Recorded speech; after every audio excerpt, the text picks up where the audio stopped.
నమస్తే అందరికీ. ఇప్పటి వరకు నా ఛానల్లో షార్ట్స్ మాత్రమే పోస్ట్ చేస్తూ వచ్చాను. ఇది నా మొట్టమొదటి లాంగ్ వీడియో. మీ అందరి ఆశీర్వాదం ఉంటుందని ఆశిస్తున్నాను. వైకుంఠ ఏకాదశి రోజు మేము తిరుపతికి వెళ్ళాము.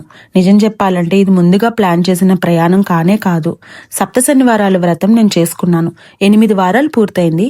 9 లేదు, 10వ వారం కల్లా అకస్మాత్తుగా ఈ ప్రయాణం జరిగిందంటే నిజంగా ఇది స్వామివారి పిలిపే అనిపించింది. నేను 3 సార్లు వెనకడుగు వేశాను. వెళ్ళాలా వద్దా, ఇప్పుడు వైకుంఠ ఏకాదశి నాడు చాలా రష్ ఉంటుంది అని చెప్పేసి అందరూ చెప్తూ ఉన్నారు, వెళ్ళాలా వద్దా అని అనుకుంటూ ఉన్నాను. నిజం చెప్పాలంటే స్వామివారే మమ్మల్ని తీసుకెళ్లారేమో అనిపించింది. మేము శ్రీవారి మెట్టు నుంచి నడిచి కొండపైకి వెళ్ళాము.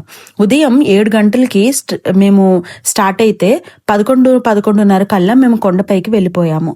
ఇంత రద్దీ ఉంటుందని అసలు ఊహించలేదండి. చాలా రద్దీ ఉంది. దర్శనం టికెట్లు దొరుకుతాయేమో అని చాలా ప్రయత్నించాము, కానీ వైకుంఠ స్పెషల్ దర్శనం టికెట్లు ఏవీ దొరకలేదు.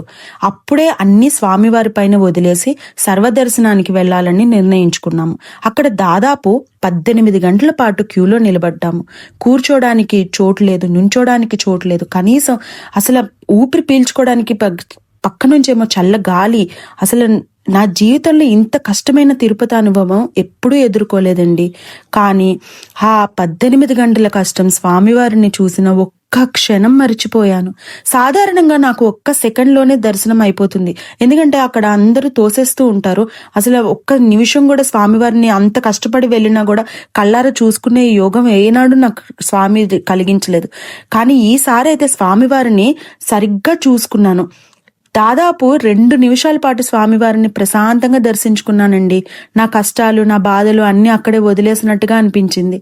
నిజంగా స్వామివారి దయ ఉంటేనే మనం తిరుపతి వెళ్తాం అంటారు కదా.